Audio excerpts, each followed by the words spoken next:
তোমাকে মনে রাখতেও পারো, ভুলেও যেতে পারো। এরকম একটা পরিবেশ, এরকম একটা স্বাধীনতা তোমরা লাভ করবা দুনিয়াতে। মানুষ যেন এই স্বাধীনতাটা পেয়ে আল্লাহকে ভুলে না যায়, কারণ আল্লাহকে ভুলে গেলে মানুষের জীবনের পতন অনিবার্য।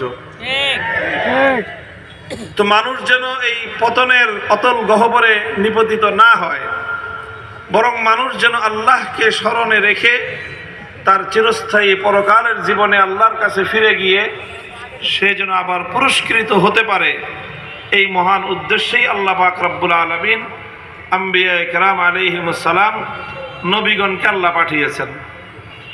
এবং আমাদের সর্বশেষ নবী, আখেরি নবী হযরত মুহাম্মদুর রাসূলুল্লাহ সাল্লাল্লাহু আলাইহি ওয়াসাল্লামের যে আগমনের উদ্দেশ্য আল্লাহ পাক কোরআনে পাকের মধ্যে বর্ণনা করেছেন, তার মধ্যে এই মৌলিক কথাটা আছে, হুয়াল্লাযী বাআসা ফিল উম্মিয়্যিনা রাসূলাম মিনহুম ইয়াতলু আলাইহিম আয়াতিহি ওয়া ইউযাক্কিহিম ওয়া ইউআল্লিমুহুমুল কিতাবা ওয়াল হিকমা ওয়া ইন কানু মিন ক্বাবলু লাফি দালালিম মুবিন। আল্লাহ পাক রব্বুল আলামিন কোরআনে পাকের দুই জায়গায়, সূরাতুল জুমার মধ্যে এবং সূরাতুল বাকারার মধ্যে, না সূরা আলে ইমরানের মধ্যে আল্লাহ পাক রব্বুল আলামিন কাছাকাছি একই শব্দে নবীর আগমনের উদ্দেশ্য বর্ণনা করেছেন। এবং নবীর কাজ কি হবে, নবীওয়ালা কাজ, সেই নবীওয়ালা চারটা কাজের কথা আল্লাহ উল্লেখ করেছেন, একটার পরে একটা, একটার পরে একটা। কয়টা কাজ? এই সবগুলি কাজই হলো আল্লাহর কোরআনকে কেন্দ্র করে। সেন্টার পয়েন্ট হলো পবিত্র কোরআন। সেন্টার পয়েন্ট কি?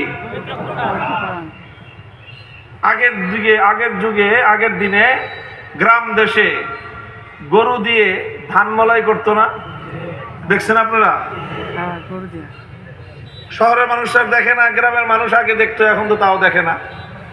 আমাদের গ্রামের, আমার নানার বাড়ি গ্রামে ছিল, আমরা আগে দেখেছি, মাঝখানে একটা খুঁটি থাকে, ওই খুঁটির সাথে গরুর রশি বাঁধা থাকে, একটার গরুর সাথে আরেকটা, আরেকটার সাথে আরেকটা, তিনটা, চারটা, পাঁচটা গরু এভাবে বাঁধা হয়। এরপরে এই গরুগুলো ঘুরতে থাকে আর গরুর পায়ের নিচে ধান মলাই হতে থাকে। তো গরু যতই ঘুরুক, কিন্তু সেন্টার পয়েন্ট কয়টা? ঠিক এরকম ভাবে রাসূল আকরাম সাল্লাল্লাহু আলাইহি ওয়াসাল্লামকে আল্লাহ পাক চারটা কাজ দিয়ে দুনিয়াতে পাঠিয়েছেন। কয় কাজ? কাজ চারটা হতে পারে, কিন্তু সেন্টার পয়েন্ট কয়টা? একটা। সেটা হলো আল কোরআন। সেন্টার পয়েন্ট কি?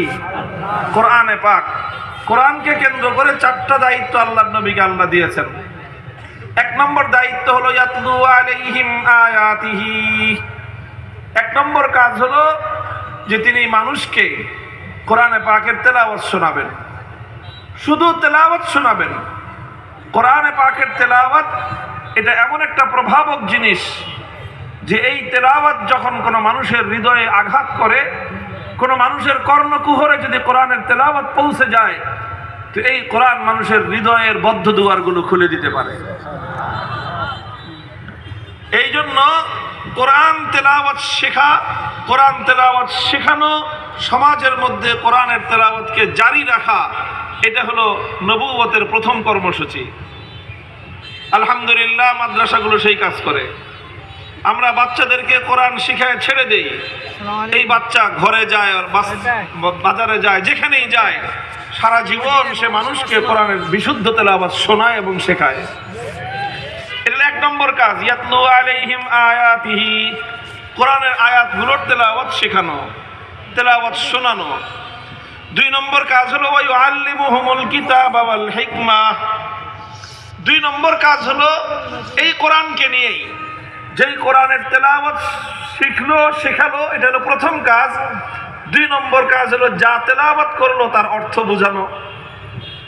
যেটা তেলাওয়াত করলো সেটা অর্থ বুঝাইলো, অর্থ শিখাইলো। কি বললেন আল্লাহ পাক সেটা মানুষকে বুঝানো। এটা শিখানোর জন্য, এটা বোঝানোর জন্য পবিত্র কোরআনে পাক বুঝতে হয়, কোরআনের জ্ঞান অর্জন করতে হয়, কোরআনের তাফসীর শিখতে হয়, কোরআনের ইলম শিখতে হয়। আমাদের মাদ্রাসাগুলোতে 10 বছর আমরা এই কাজটাই করি। 5 বছর কোরআনের তেলাওয়াত শিখাই, 10 বছর কোরআনের ইলম শিখাই। কয় বছর গেল?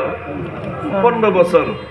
3 নম্বর কাজ হলো ওয়ায়ুআল্লিমুহুমুল কিতাবা ওয়াল হিকমা, তালিমে হিকমত, হিকমত শিখায়। নবীদের কাজ হলো, নবীরা কি করেন? হিকমত শেখান, কোরআনের তেলাওয়াত করেন, কোরআনের তালিম দেন। আর 3 নম্বর হলো কোরআনের হিকমত শেখান। কোরআনের হিকমতটা কি জিনিস?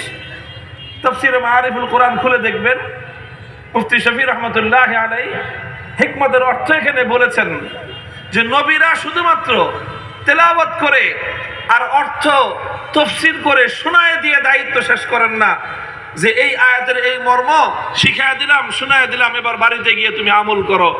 এইভাবে কোন নবী, শুধুমাত্র আমাদের নবী শুধু কোরআনকে তেলাওয়াত করে আর কোরআনের তালিম দিয়ে, থিওরিটিক্যাল শিক্ষা দিয়ে কোনো ছাত্রকে তিনি বিদায় করতেন না। বরং নবীর 3 নম্বর কাজ ছিল কোরআনকে তিনি যেভাবে শিখিয়েছেন সেভাবে আমল করে দেখাইয়া দিতেন যে এইভাবে আমল করতে হয়। প্র্যাকটিক্যাল শিক্ষা যেটাকে আমরা বলি, এটা স্কুল কলেজের ছাত্ররা ভালো বুঝবে।